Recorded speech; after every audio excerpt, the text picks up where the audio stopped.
Oi, gente, bem-vindos ao primeiro episódio do podcast Sequência. Eu sou o Lucas Guerri e vou apresentar junto com a Love Love 6 esse podcast sobre quadrinhos. Olá, todo mundo. Lembrando que sempre vai ter na descrição do podcast aí, na plataforma que você estiver ouvindo, os links para as nossas redes sociais e sites. Quem quiser conhecer mais do nosso trabalho e as outras coisas que a gente faz, tem aí como acessar ali. E se você curtir o nosso podcast, a nossa conversa, também lembra de compartilhar com seus amigos, de mostrar para quem você acha que possa se interessar. E a gente espera que vocês curtam aí, que a gente possa ter umas conversas legais sobre quadrinhos. Podcast Sequência, a gente vai fazer ele para falar especialmente sobre a produção de histórias em quadrinhos a partir da nossa perspectiva de autores. A gente pretende discutir diversos temas, falar da nossa produção, mas também não se manter totalmente alienado ao que tem acontecido em volta da gente no país, dentro desse mercado de histórias em quadrinhos. É isso. Então a ideia é ajudar a desenvolver aí uma reflexão e uma conversa, uma discussão sobre os quadrinhos, sobre a linguagem, sobre todas as questões envolvidas aí com produzir quadrinhos e viabilizar esse trabalho e esse pensamento sobre esse assunto. E a ideia é poder fazer a nossa contribuição aí para melhorar o rolê. E a gente escolheu o nome Sequência porque é assim que se dá a formação das narrativas nas histórias em quadrinhos, colocando convencionalmente um requadro, sequência do outro, e assim se faz a leitura. E também tem a ver com essa coisa de ser um projeto que vai continuar justamente para a gente possa desenvolver esse assunto, né? Então, a gente vai se apresentar rapidamente para vocês saberem um pouquinho da nossa relação com os quadrinhos. Então, eu sou o Lucas Guerri, eu assino LTG, eu faço quadrinhos já há um bom tempo, tenho uma relação de vida inteira com essa linguagem e considero que desde 2008 foi o ano quando, junto com dois amigos e colegas, eu fiz a revista Samba. A gente fez essa antologia e tal, e para mim foi um marco aí na minha história de começar a publicar mais profissionalmente, digamos assim. Antes disso eu já tinha uma produção, mas eu considero ali o ano de 2008 como um marco na minha passagem por esse caminho mais do profissional aí. E desde então eu publiquei muitas coisas, a gente manteve durante alguns anos o projeto da Samba, que depois virou um selo e tal, tinha um site também, um blog tipo, que fazia sentido na época. Mas desde 2013, 2014, por ali, eu tenho focado mais em publicar coisas individuais minhas, tanto digitalmente quanto de forma impressa. E o meu trabalho mais conhecido, que eu já estou me dedicando há vários anos, são as quadradinhas. São uma série de tirinhas diárias, que já soma mais de 1.500 tirinhas, onde eu trabalho principalmente questões da linguagem dos quadrinhos, essa exploração da micronarrativa ali, da tirinha, né, da história super curta, não tem um tema fixo, um personagem, né? Eu não vou muito nessa direção, não é exatamente um trabalho de humor e tal, né? Tô mais pensando nessa exploração da linguagem do que em me fixar assim a um tipo de tema ou de, né, histórias engraçadas ou histórias tristes ou histórias sérias. Eu vou passeando por isso. E o que te motivou a começar a fazer quadrinhos, Lucas? Bom, para mim, quadrinhos, como eu falei, é uma relação de vida inteira, assim. Eu sempre tive uma relação muito próxima, assim, até num momento de pré-alfabetização, assim, eu já gostava de quadrinhos e tal. E eu tive essa sorte de ser filho de artista, de ter um contexto onde eu sempre fui incentivado a desenhar e também a ler os quadrinhos. A minha experiência de leitura, por mais que eu leia diversos tipos de coisas, livro, literatura, poesia, quadrinhos e tal, sempre foi bem focado em quadrinhos. E então para mim foi um processo assim quase natural mesmo de conseguir usar essa questão do desenho e da narrativa e da minha relação muito afetiva ali com os quadrinhos para transformar numa produção minha, né? Eu trabalho também com outras áreas e tal, né, que é uma forma, também são áreas que me interessam e também é uma forma de viabilizar a minha vida aí, financeiramente, profissionalmente. Eu trabalho com design gráfico, com produção gráfica, com audiovisual, mas quadrinhos sempre foi, assim, uma das principais coisas e um desejo fazer. Eu sou a Love Love 6. Comecei a fazer quadrinhos em 2013, já vendendo algumas zines lá em Brasília. Hoje eu moro em São Paulo. Eu sou formada em artes plásticas pela UNB, produzi a Feira Dente durante vários anos. A gente também produz o Prêmio Dentes de Ouro, que é uma premiação para publicações independentes. A gente tem essas categorias fixas de quadrinhos e zines. Faço freelancer, presto esses serviços de ilustração também, menos do que faço meus quadrinhos e vendo os meus livros. Eu sou uma publicadora independente, então eu não publico por meio de editoras. Eu faço todo esse trabalho de edição, financiamento e distribuição do meu trabalho. E o meu projeto mais popular é A Garota Siririca, que é uma comédia erótica. Fiz ela de 2013 a 2015. Inclusive, eu comecei a publicar no site da revista Samba, que a galera da Samba acolheram bastante essa minha pequena geração de autores brasilienses lá em 2013. E agora eu publiquei por último a minha história em quadrinhos Sheiloka, que é uma distopia feminista. Acabei de publicar em dezembro. E o que te motivou aí para fazer quadrinhos ali, quando você começou a fazer e tal? Como é que foi esse processo? Para mim, os quadrinhos, assim como a autopublicação, eles se apresentaram para mim como possibilidades de me comunicar melhor com as pessoas. Então, eu percebi que, por meio das histórias em quadrinhos, que são uma linguagem super acessível, no sentido de que elas são facilmente inteligíveis para a pessoa leitora, não, nem sempre acessíveis economicamente, mas a autopublicação é uma forma, inclusive, de compensar isso, né? E eu publiquei muitos zines também, antes de publicar em formato de livro. E eu percebi que tanto fazendo os quadrinhos quanto publicando e distribuindo em formato de zine, eu conseguia comunicar as minhas ideias e as coisas que eu precisava dizer de uma forma muito mais eficiente com o público, com amigos até, do que se eu, por exemplo, tentasse fazer um textão no Facebook. Então, foi por esse potencial incrível de comunicação, histórias e quadrinhos e esse formato democrático e autônomo da Zine também. Foi o que mais me atraiu. Eu sempre gostei da linguagem também, né? Eu não sou uma super leitora, assídua de histórias em quadrinhos, especialmente por questões econômicas, mas consumo bastante coisa também, assim. Consumi também ao longo da minha adolescência, na minha infância. Acho que um ponto interessante, assim, é que essa pequena diferença de geração, assim, entre a gente, já... Eu li muito quadrinho, fui um leitor muito voraz e li muito tudo, assim. Só que tudo que tinha lá, quando eu tinha 12 anos, sei lá, era diferente do tudo quando você tinha 12 anos, né? Eu sinto que a galera, inclusive, quanto mais jovem, mais teve essa relação com o mangá, né? E que quando eu tinha 12 anos, o mangá ainda não era uma coisa assim, tinha pouquíssimo assim do que saía. Saiu Akira, ou aquela Mai, a Garota Sensitiva, tal, mas era meio raro assim, né? Eu fui descobrir me relacionar com o mangá muito depois, né? Eu comecei lendo mangá nas histórias em quadrinhos, li muita história da Turma da Mônica e tal, mas não era exatamente um desejo que vinha de mim, era uma coisa que estava ali por perto e eu lia. Mas eu comecei a ler e a desenhar por causa do mangá. E foi só lá pelos meus 15, 16 anos que eu conheci quadrinhos norte-americanos e europeus, né? Que eu descobri Sandman, Milo Manara e aí também na verdade, desde o mangá, eu já me interessava também por quadrinhos eróticos, assim, os hentais. Aí que se expandiu essa minha visão do que eram histórias em quadrinhos.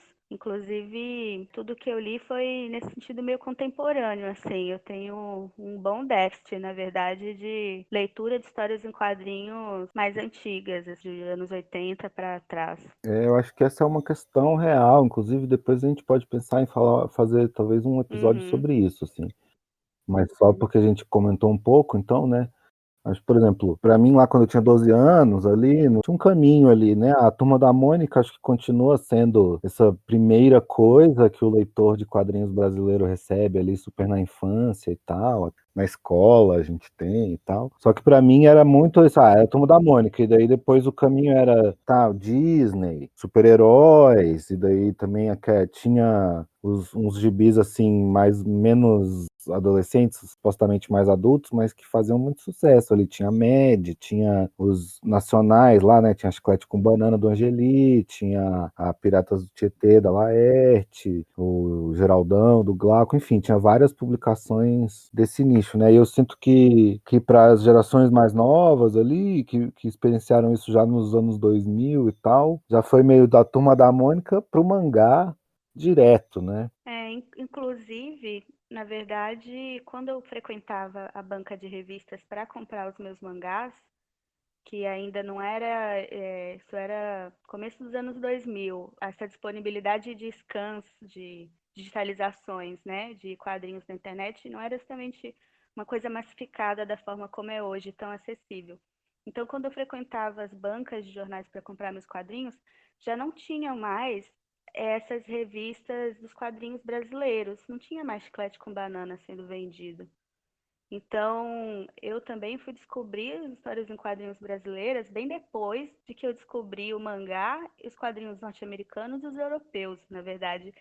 O meu déficit de leitura é maior ainda, né, entre a produção nacional, que vem antes desse momento em que eu mesma comecei a fazer quadrinhos. Acho que essa também é uma característica da minha geração de autores e das mais novas também. Isso é louco, né? Acho que inclusive quando a gente fez lá samba, lá em 2008, tinha alguns outros projetos, né? Eu fiz junto com o Gabriel Mesquito, Gabriel Góes, a gente fez a revista Samba, que virou o selo, né? E a gente estreou ali em 2008.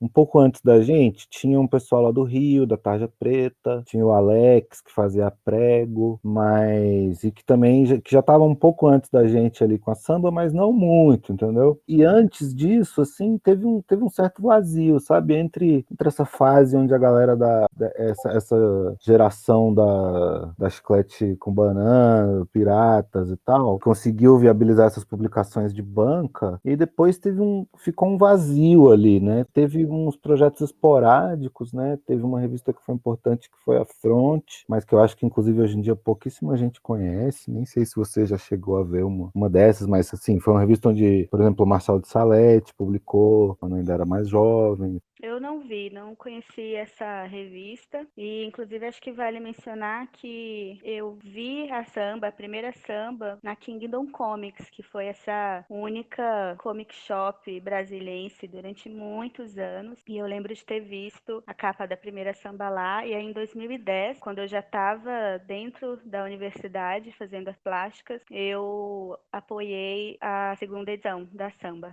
Acho que foi ali que a gente se conheceu, né? Acho que a gente foi em alguma aula, né, de desenho, falar sobre quadrinhos, enfim. Então, acho que esse pode ser inclusive um assunto a ser explorado aí, essa história relativamente recente dos quadrinhos brasileiros aí. Então é isso, assim, acho que dá pra galera ter uma noção do nosso trabalho, da nossa relação aí, tanto como autores quanto como publicadores, né? Agora a gente pode comentar um pouquinho sobre alguns assuntos da atualidade aí relacionados aos quadrinhos, no Brasil, né? Vamos. Em termos gerais, assim, a gente vai acabar falando bastante sobre essa questão dos quadrinhos no Brasil, né? Então, nesse período aí que a gente está vivendo, desse governo Bolsonaro, né, tá tendo muitas dificuldades para cultura e arte em geral, né? E, naturalmente, acaba sobrando para os quadrinhos, né? Quadrinhos ainda são uma linguagem, assim, que ainda está num lugar muito marginalizado. Quero dizer, tem muito quadrinho de internet que bomba e tal, mas, ou seja, nesse sentido tem um apelo até massificado e popular, mas ainda é muito percebido como uma coisa menor ou menos importante ou menos séria, né? Como, por exemplo, a gente pode ver como existem poucas políticas públicas voltadas para quadrinhos no Brasil, poucos editais, poucos concursos e premiações. Eu gosto de mencionar o Márcio Júnior, né, no podcast do Raio Laser, em que ele falou que os quadrinhos brasileiros estavam vivendo uma era de ouro de produção, assim, nunca se produziu tantas histórias em quadrinhos tão variadas no Brasil, mas a era de ouro é bem no figurativo, porque economicamente o mercado editorial e de histórias em quadrinhos em geral, ele nunca esteve pior. E os quadrinhos são essa linguagem que realmente ela é bastante invisibilizada, ela depende muito desses financiamentos de editais públicos, né? E muitos deles nem têm a palavra história em quadrinhos, assim. Eu vi alguns agora emergenciais para esse momento de coronavírus, por exemplo, em que tem a área de literatura, a área de artes plásticas, artes visuais, e quadrinhos não entra em nenhuma delas, né? Essa é uma coisa que a gente experiencia bastante e fica tentando encaixar quadrinhos onde dá, dentro dos editais de cultura. Eu me expressei mal, na verdade. As histórias em quadrinhos não dependem de editais públicos, elas carecem de editais públicos. Na verdade, na história das histórias em quadrinhos no Brasil, a grande maior parte das produções é de financiamento de origem privada. Isso é uma questão, e a verdade é que na atualidade aí desse governo existe esse enfrentamento real aí contra as pessoas da arte e da cultura, né? Rola uma até de tentar criminalizar as pessoas, né? E de colocar todo mundo como um monte de esquerdistas, comunistas e tal, que é só um jeito de gerar de reforçar esse enfrentamento e que revela que esse pessoal que está aí no poder nesse momento no Brasil não quer mesmo, né, que a gente desenvolva. Então, mesmo as áreas que já tinham alguma estrutura melhor estão aí largadas, né? A Ancine aí, né, a Agência Nacional do Cinema, tá parada, sei lá, 1 ano, 2 anos. Os editais todos estão encolhendo. Quero dizer, mesmo as empreitadas que se mantêm acabam tendendo a ficar mais caretas e ter um viés mais ideológico, que é uma coisa que até esse pessoal direitoso aí usa, né, falando que tá tudo doutrinação marxista e tal, mas na verdade era bem variado o tipo de projeto que estava sendo viabilizado com recurso público e através de leis de fomento e né, das tais políticas públicas. Com certeza, eu pessoalmente eu sinto um receio quando eu vou me inscrever nos editais de cultura, desde o início do governo Bolsonaro, já um pouco no início do governo Temer também, com essa vigilância a respeito de temas relacionados à identidade de gênero, sexualidade e, assim, direitos humanos em geral, né? Eu já escrevo um pouquinho com esse pé atrás, esperando, sei lá, imaginando que é possível haver algum tipo de detrimento do meu projeto em função dele abordar esses temas. Eu acho que vale mencionar, desde o governo Bolsonaro, o Ministério da Cultura ele foi extinto. E nós tivemos já 5 ministros, assim, 5 ministros não, porque o ministério foi extinto, né? Não, secretário. Né? Isso, foi criado a Secretaria Especial de Cultura. Nós já tivemos 6 secretárias. A última foi a péssima Regina Duarte. E antes dela era o Ricardo Alvim, que fez o vídeo inspirado no Goebbels nazista. E assim, essa substituição de secretários, ela também é uma forma de paralisar totalmente, né, o desenvolvimento. Não totalmente, porque há pessoas ainda empenhadas em trabalhar pela cultura dentro dessas instituições, mas é uma forma de paralisar e sucatear toda essa estrutura. Total. Acho que inclusive um episódio bem recente aí, que não é exatamente quadrinhos, mas super diretamente ligado, é essa questão da charge do Aroeira, né? Que ele publicou e que, enfim, gerou inclusive esse movimento dos cartunistas e chargistas, e que muitas vezes são pessoas que fazem quadrinhos também, né? E, enfim, ele foi ameaçado aí né, dentro dessa questão aí da criminalização, né? Lei de Segurança Nacional e tal, porque ele retratou ali o presidente pintando a suástica no Ministério da Saúde, né? Na Cruz Vermelha. E aí gerou essa resposta super grande, né? Foram centenas de charges, continuando a charge dele, repetindo a charge dele, nesse ímpeto do. Então, se vai prender o Aroeira, vai ter que prender todo mundo, sacou? Uhum. Isso foi o próprio ministro da Justiça que pediu a investigação para a PGR e para a Polícia Federal. E daí, alguns dias atrás, o Partido Rede pediu ao STF para suspender o inquérito que estava se formando contra o Aroeira e contra esse jornalista que compartilhou a charge do Aroeira. E vale muito a pena mencionar que o Aroeira já tinha feito uma ótima charge do Bolsonaro em 1993, né? Que é o Estupidossauros Bolsonaro, a maior besta que já andou na face da Terra. Ou seja, o Aroeira já tá batendo no Bolsonaro faz tempo, né? Já sabia há muitos anos, mais de 20 anos. Muito louco como a gente não supera umas questões, né? Acho que vale mencionar também essa recente ação da Polícia Militar contra a Folha de São Paulo aí, né? E também em cima dos cartoons e charges retratando a violência policial, né? Também vieram com esse papo do pedindo explicação. É bem sintomático, né? A polícia, essa instituição aí, né? Da violência, do monopólio da violência do Estado, né? Que fica meio que, né? É uma forma de tentar intimidar os cartunistas, as pessoas que estão trabalhando esses temas aí, que inclusive estão fazendo humor com a coisa, né? Mas são percebidos como inimigos mesmo. Sim, eu inclusive li um pouco uma notícia sobre o pedido da rede para suspender o inquérito, né, o pedido ao STF, e lá eles têm que fazer a leitura da imagem e fazer a interpretação, explicar toda a charge, porque o ministro da Justiça estava alegando que era um crime dentro da Lei de Segurança Nacional, né, estava difamando e apontando Bolsonaro como ter cometido um crime de nazismo.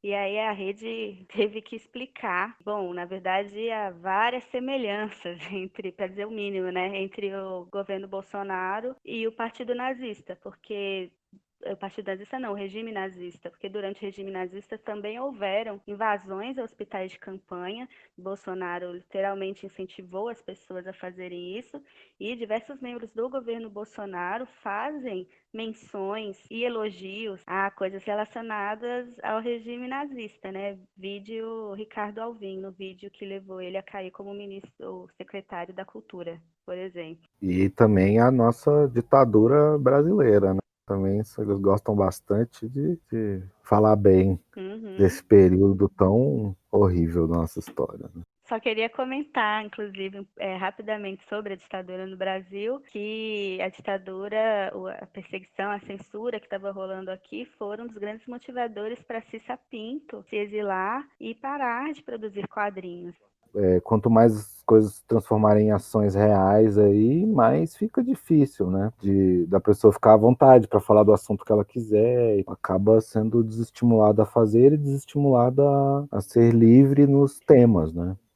Se não fosse o suficiente, todas essas consequências geradas pelo governo Bolsonaro, a gente também está vivendo o momento da pandemia de coronavírus.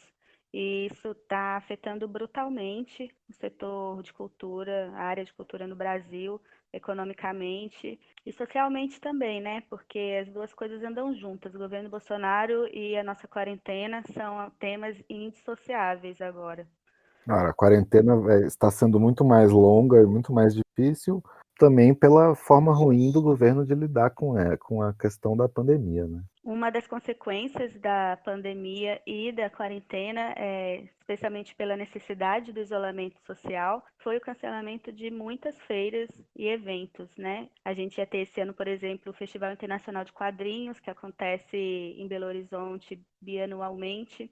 E era um grande evento que a gente estava super ansioso, eu acho que toda a comunidade de autores, e a nossa própria feira, Feira Dente também, precisou ser adiada, entre várias outras. E eu, pessoalmente, dependia muito da venda dos meus livros que aconteciam nessas feiras. Para o publicador independente, como eu, era a principal forma de distribuição que eu tinha, porque eu viajava para diversos estados, eu tinha um roteiro de feiras anual para ir.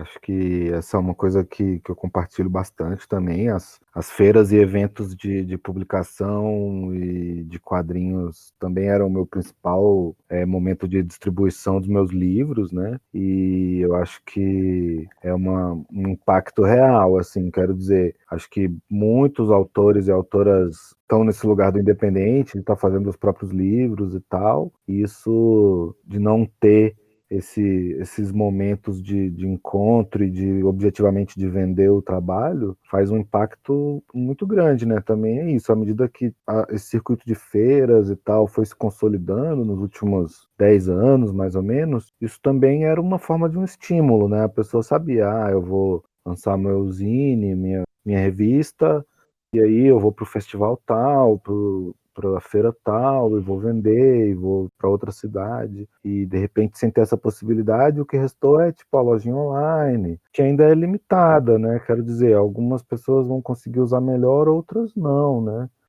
Muitos produtores dessas feiras e eventos estão tentando, né, se esforçando muito para tentar criar algum tipo de versão virtual das feiras, mas até agora o que a gente tem observado é que é realmente um desafio bem difícil, assim, porque é isso, não gera esse engajamento e, em geral, a estratégia é tentar convencer as pessoas a acessar as lojas individuais de cada um dos autores que seriam os expositores das feiras virtuais, mas aí cai justamente nessa questão, né? Às vezes as lojas não são totalmente fáceis de navegar e às vezes tem autores que nem têm suas próprias lojas, na verdade, lojas virtuais.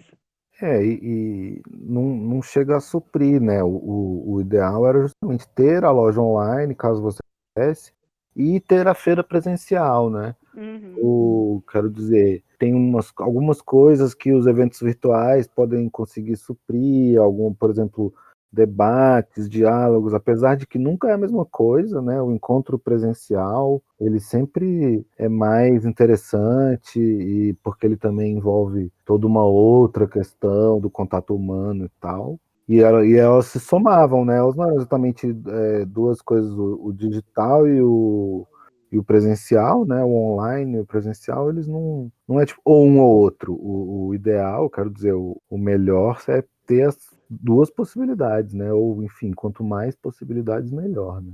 Enquanto artistas, né, pessoas que trabalham com cultura no Brasil, a gente tem que fazer muitas coisas. Dificilmente alguém está conseguindo se sustentar especializado em só um tipo de serviço ou produção. A gente faz de tudo.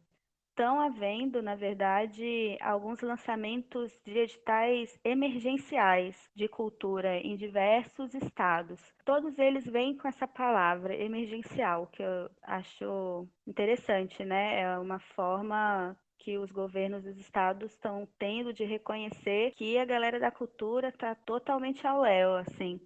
Eu acho interessante também esse caso que aconteceu em São Paulo. Recentemente foi suspenso um edital de cultura e a pessoa que pediu pela suspensão alegou que não fazia sentido dar essa grana em caráter emergencial para os artistas e produtores culturais, porque normalmente nós já fazemos coisas de graça online. Justamente, a maioria desses editais que estão sendo lançados em caráter emergencial são para produções online em formato de oficina à distância, curso à distância ou apresentação, coisas assim. E, de novo, nenhuma delas menciona quadrinhos nunca.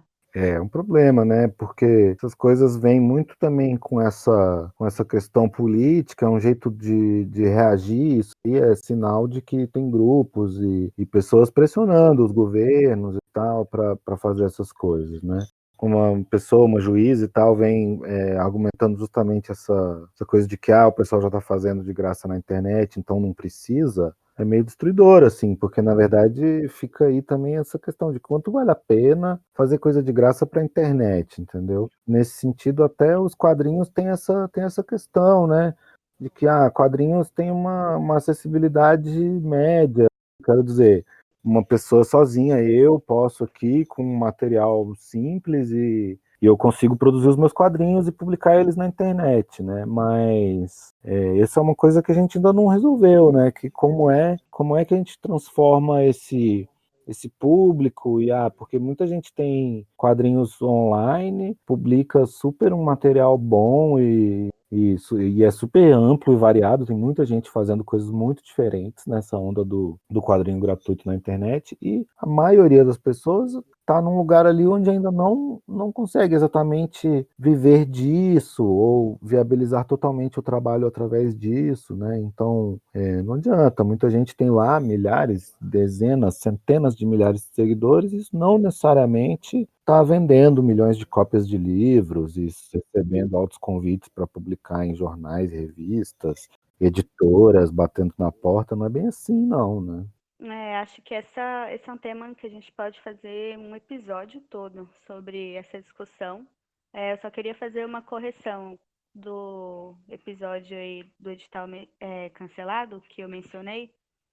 Quem fez o pedido para o edital ser suspenso foi um produtor cultural. E aí a juíza acatou o argumento que ele fez, que foi esse que eu relatei antes. Misterioso, né? Porque um produtor cultural pediria para não ter recursos para.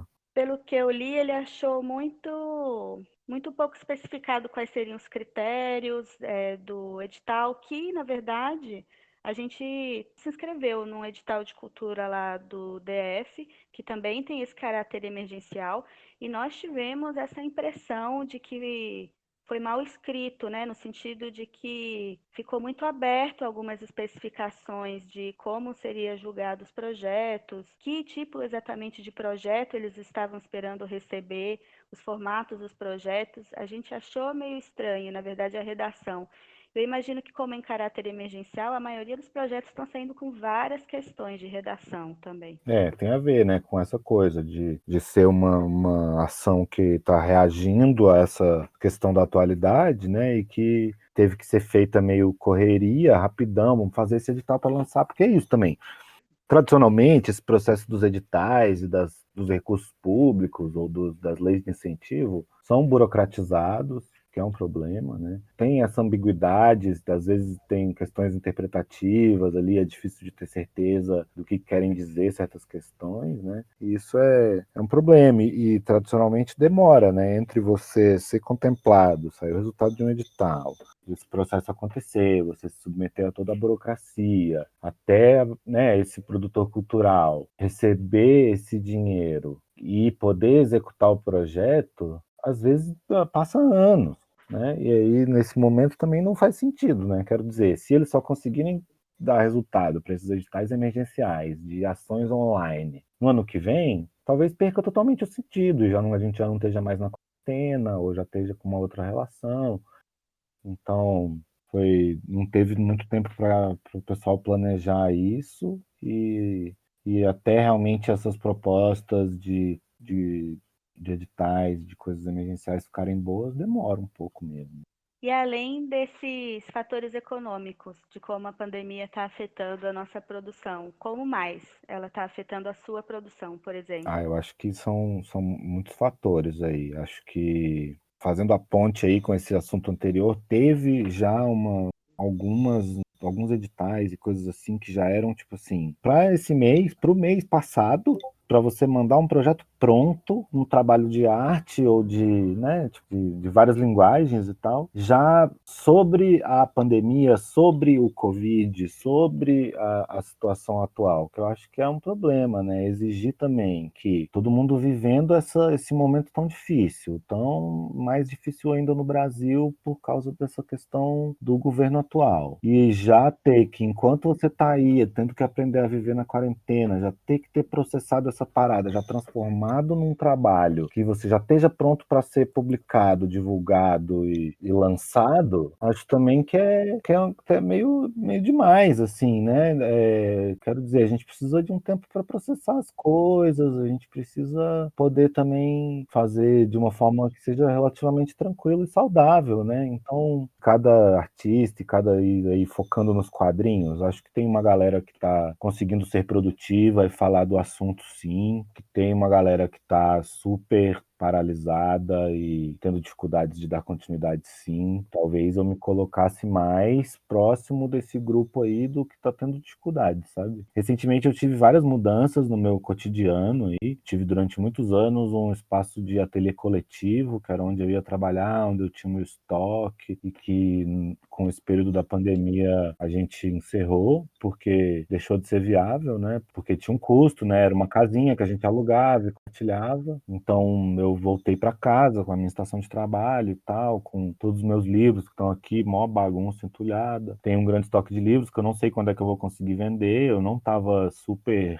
estava bem focado nas feiras e pouco focado na minha loja online. Estou inclusive no momento em que eu estou revendo meu modelo de publicação das quadradinhas, por exemplo. São meu principal trabalho em termos de público aí, né? E eu tenho bastante tirinha ainda para publicar lá, né? Então eu estou aproveitando esse momento para refletir e fazer um novo plano aí, porque também tenho questionado muito isso de publicar tudo de graça, né? Gratuitamente livre na internet, por mais que eu goste desse lado democrático e acessível do trabalho. Por outro lado, eu também preciso viver e eu tenho custos, e quero dizer, não estou almejando assim né, ficar rico com quadrinhos, né? Não estou alimentando essa ilusão, mas gostaria de que fosse mais viável, de que eu pudesse ter que fazer menos coisas diferentes e tal, mas nesse momento eu estou tendo que lidar com isso e é difícil, né? No meio de toda essa dureza também é psicológica, também é interna e também é social e compartilhada, é difícil mesmo de manter o ritmo. Eu também, eu tô bem nesse grupo dos paralisados, na verdade. Tô sofrendo bastante com a falta das feiras. Eu já tinha minha loja online e ela funcionava bem. Eu tô experienciando o aumento das minhas vendas na loja online, mas que acabam sendo, assim, num efeito prático na minha vida, esse aumento, ainda que ele seja significativo dentro do rendimento da minha lojinha, na média, ele acaba tendo um efeito prático muito pequeno, porque eu perdi as outras entradas de renda, né?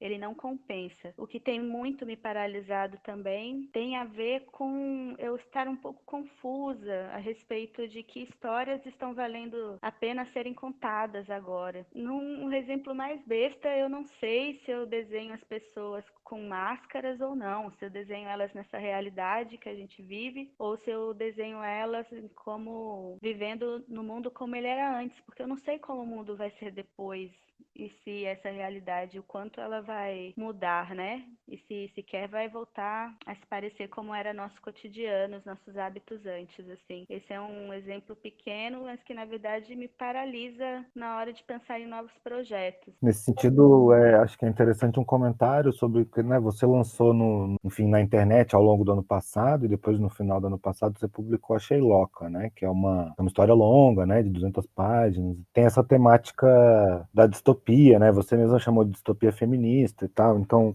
acho que de alguma forma era uma antecipação dessa distopia que a gente está vivendo, né? É uma história que acho que continua tendo todo um sentido, que até acrescentou ali uma reflexão para ela, né? Mais do que talvez uma ficção muito atual, realista, cai mais nesse lugar de ficar datado e né, de não saber como que vai ser o sentido dela quando for publicada.